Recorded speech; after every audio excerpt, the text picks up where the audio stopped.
నమస్కారం. భారత అంతరిక్ష పరిశోధనా సంస్థ మన ఐఎస్రో ప్రస్థానం గురించి మనందరికీ తెలుసు. అయితే ఈ గొప్ప విజయాల వెనుక ఉన్న అసలైన హీరోలెవరో తెలుసా? అవే మన లాంచ్ వెహికల్స్. మరి ఈ శక్తివంతమైన రాకెట్ల కథేంటో వివరంగా చూద్దామా? అవును, ఈరోజు మనం ఇదే ప్రశ్నకు సమాధానం తెలుసుకోబోతున్నాం. ఇస్రో ప్రయాణం అసలు ఎలా మొదలైంది, వాళ్ల రాకెట్లు ఎలా అంచెలంచెలుగా అభివృద్ధి చెందాయి, ఇంకా ముఖ్యంగా భవిష్యత్తులో మనల్ని ఎక్కడికి తీసుకెళ్లబోతున్నాయి. పదండి, ఈ జర్నీని మొదలు పెడదాం. ప్రతి గొప్ప కథకి ఒక ఆరంభముంటుంది కదా, అలాగే మన అంతరిక్ష కార్యక్రమానికి కూడా ఉంది.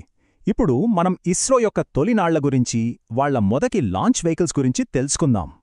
మన అంతరిక్ష చరిత్రలో ఈ 2 తేదీలు చాలా ముఖ్యం. ముఖ్యంగా కాంపిటేటివ్ ఎగ్జామ్స్కి ప్రిపేర్ అయ్యేవారు వీటిని ఖచ్చితంగా గుర్తుంచుకోవాలి. మొదటిది 1980లో ఎస్ఎల్వి అంటే శాటిలైట్ లాంచ్ వెహికల్. రెండవది 1992లో ఏఎస్ఎల్వి అంటే ఆగ్మెంటెడ్ శాటిలైట్ లాంచ్ వెహికల్. ఇవి 2 విజయవంతంగా ప్రయోగించబడ్డాయి. ఇవి మన తొలి విజయాలన్నమాట. పూర్తిగా సాలిడ్ ఫ్యూయల్ అంటే ఘన ఇంధనంతో పనిచేసేవి. సరే, ఆ తొలి అడుగుల తర్వాత ఇస్రో తన ఆపరేషన్స్లో 2 ప్రధాన వాహక నౌకలను తయారుచేసింది. అవే మనందరికీ బాగా తెలిసిన పిఎస్ఎల్వి మరియు జిఎస్ఎల్వి. ఈ రెండిటి మధ్య అసలు తేడా ఏంటి? ఇప్పుడు వివరంగా చూద్దాం. ఎగ్జామ్స్లో ఈ టాపిక్ నుంచి ప్రశ్నలు తరచుగా వస్తాయి, సో జాగ్రత్తగా వినండి. పిఎస్ఎల్వి ప్రధానంగా శాటిలైట్లను ఎల్ఈఓ అంటే లో ఎర్త్ ఆర్బిట్, భూమికి దగ్గరగా ఉండే కక్షలోకి తీసుకెళ్తుంది. కానీ జిఎస్ఎల్వి ఏమో శాటిలైట్లను జీటీఓ అంటే జియోసింక్రోనస్ ట్రాన్స్ఫర్ ఆర్బిట్లోకి పంపుతుంది. ఇది భూమి నుంచి చాలా దూరం. ఇంతకీ జిఎస్ఎల్వికి అంత పవర్ ఎలా వస్తుంది? దానికి కారణం క్రయోజెనిక్ అప్పర్ స్టేజ్ అంటే అతి శీతల ఉష్ణోగ్రతలో ఉండే ద్రవ ఇంధనాన్ని మండించే ఒక పవర్ఫుల్ ఇంజిన్ అన్నమాట. ఈ టెక్నాలజీ వల్లే జిఎస్ఎల్వి పిఎస్ఎల్వి కన్నా ఎక్కువ బరువును మోయగలదు. సో సింపుల్గా చెప్పాలంటే పిఎస్ఎల్విని ఇస్రో యొక్క వర్క్ హార్స్ అని పిలుస్తారు. ఎందుకంటే ఇది ఎన్నో ప్రయోగాలను అత్యంత నమ్మకంగా, విజయవంతంగా పూర్తి చేసింది. ఒక పనిగుర్రంలాగా అన్నమాట. మరోవైపు జిఎస్ఎల్వి ఒక స్పెషలిస్ట్.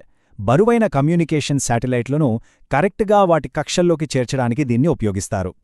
రైట్, ఇప్పుడు మనం మాట్లాడబోయేది ఇస్రో యొక్క అసలైన బాహుబలి గురించి. దాని పేరే LVM-3.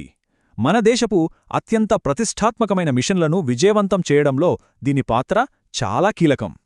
ఈ నంబర్ చూడండి, 10,000 కిలోగ్రాములు అంటే దాదాపు 6 పెద్ద కార్ల బరువు. అంత బరువును LVM-3 భూమికి దగ్గరగా ఉండే కక్షలోకి మోసుకెళ్లగలదు.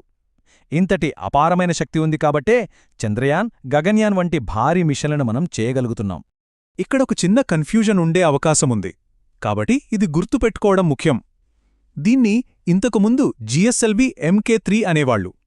కాని పాత జిఎస్ఎల్వికి దీనికి డిజైన్లో చాలా తేడాలున్నాయి. ఆ గందరగోళాన్ని నివారించడానికే ఇస్రో దీని పేరును LVM-3గా మార్చింది. ఇది కూడా ఎగ్జామ్స్లో అడుగుదగిన పాయింటే. ఇప్పటిదాకా మనం చూసింది శాటిలైట్లను పంపడం. కానీ ఇప్పుడు భారతదేశ చరిత్రలో ఒక కొత్త అధ్యాయం మొదలవబోతోంది. మనం మనుషులను అంతరిక్షంలోకి పంపబోతున్నాం. ఆ చారిత్రాత్మక మిషనే గగన్యాన్. సో గగన్యాన్ ప్లాన్ ఏంటి? చాలా సింపుల్గా కనిపిస్తుంది, కానీ చాలా కాంప్లెక్స్. 3 వ్యోమగాములు 3 రోజుల పాటు భూమికి 400 కిలోమీటర్ల ఎత్తులో ఉన్న కక్షలో ఉంటారు. ఆ తర్వాత వాళ్లను సురక్షితంగా భూమి మీదికి తీసుకురావాలి. 33400 ఈ నంబర్లు గుర్తుపెట్టుకోండి.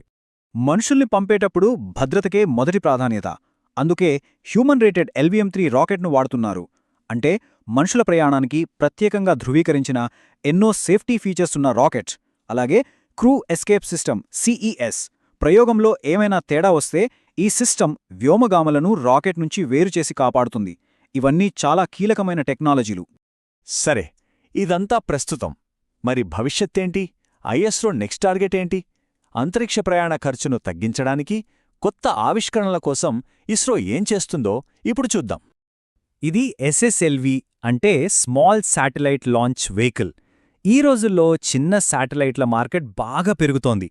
వాళ్ళకి తక్కువ ఖర్చుతో చాలా వేగంగా లాంచ్ సేవలు అందించడమే దీని లక్ష్యం. దీనిని లాంచ్ ఆన్ డిమాండ్ అని పిలుస్తారు. అంటే మనకు కావలసినప్పుడు ఒక క్యాబ్ బుక్ చేసుకున్నట్టు అన్నమాట. అంతరిక్ష ప్రయాణంలో అతిపెద్ద ఛాలెంజ్ ఏంటంటే ఖర్చు. ప్రతిసారి ఒక కొత్త రాకెట్ను వాడితే అది చాలా ఖరీదైన విషయం. మరి దీనికి పరిష్కారమేంటి?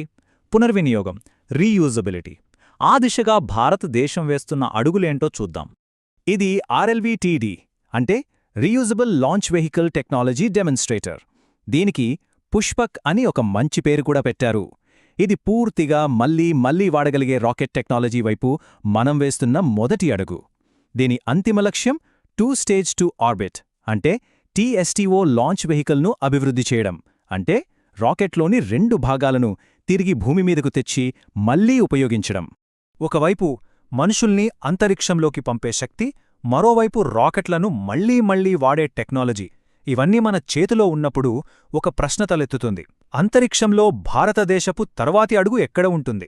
చంద్రుడిమీద కాలనీనా లేక అంగారకుడిమీద మన జెండానా? దీని గురించి ఆలోచిస్తూ ఉండండి.